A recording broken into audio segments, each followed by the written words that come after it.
Halo guys, balik lagi di RM Tour bersama saya Korandi ya guys ya, saya sendiri.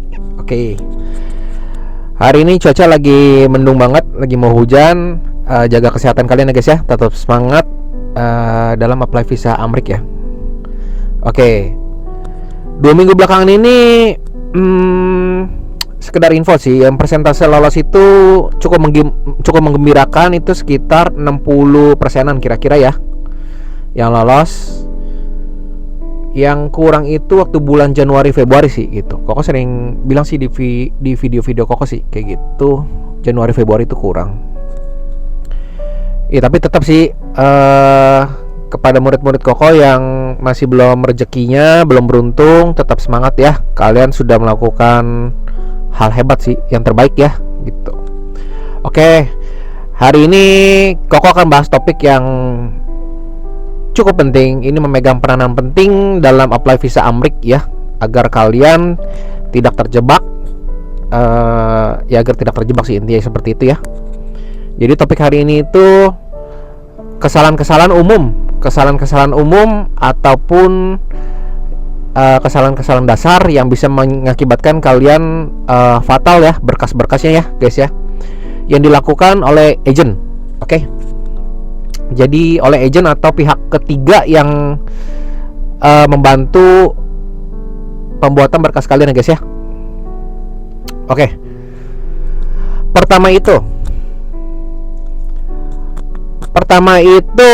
mengenai D160.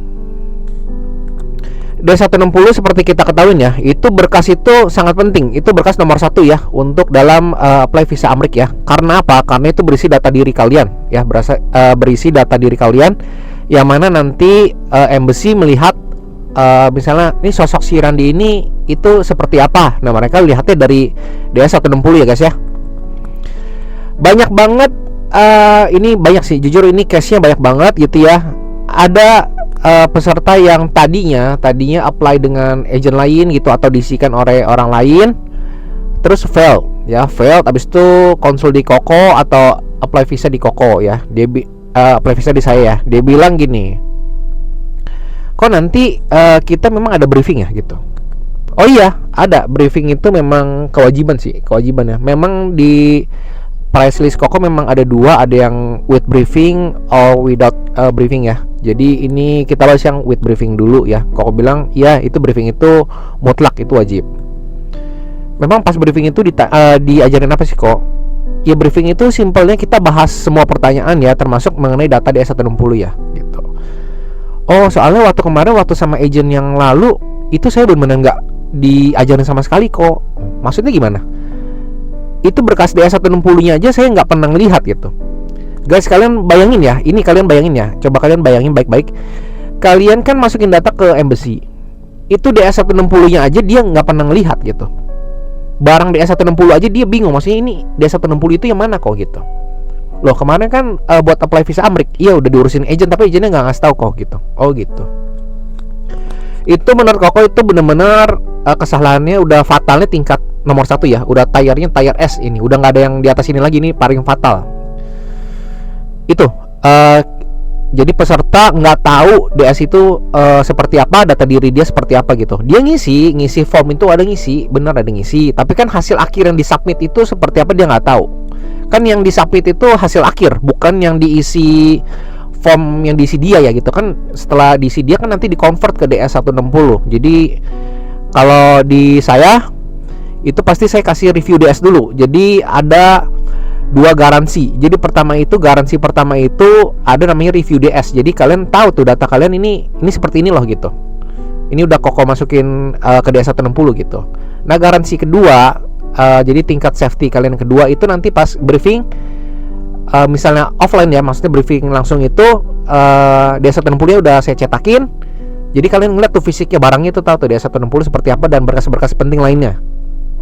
Sedangkan kalau misalnya briefing online itu nanti berupa PDF, nanti tinggal print aja, cetak gitu ya. Itu udah hasil submitan terakhir ya guys ya. Jadi kan kalau yang pertama itu kan review itu kan setelah di review baru submit gitu ya, baru diterusin ke embassy gitu ya.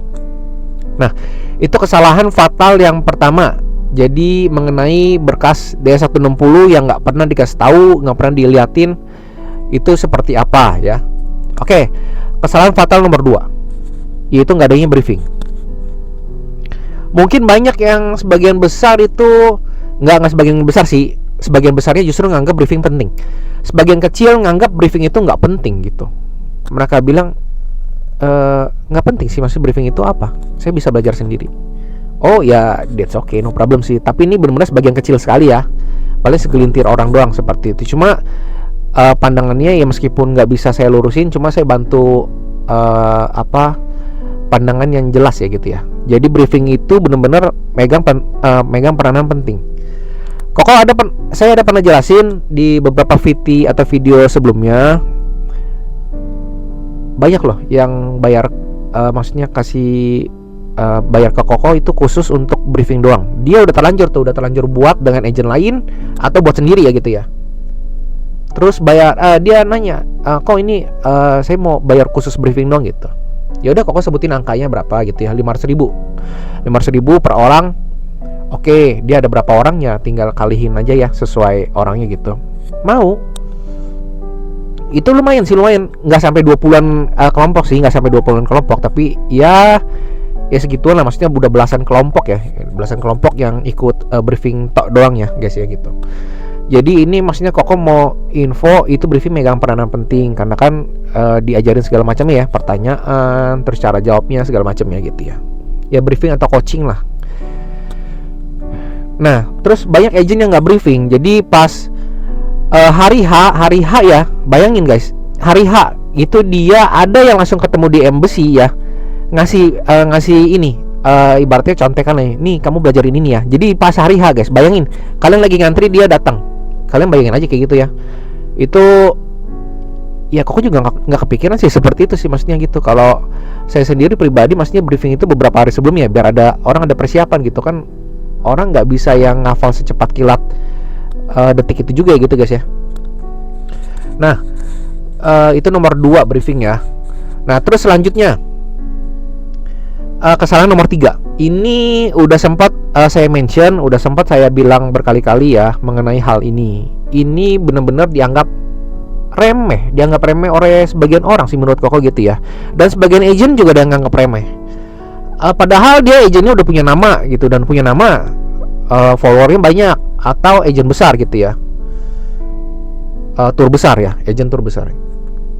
Ini case udah banyak loh. Dia nggak ada foto, jadi nggak ada foto di DS160 dan di confirmation DS160.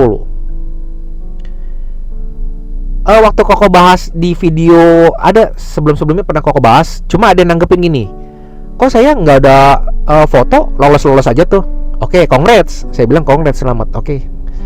Nggak semua itu seberuntung dia.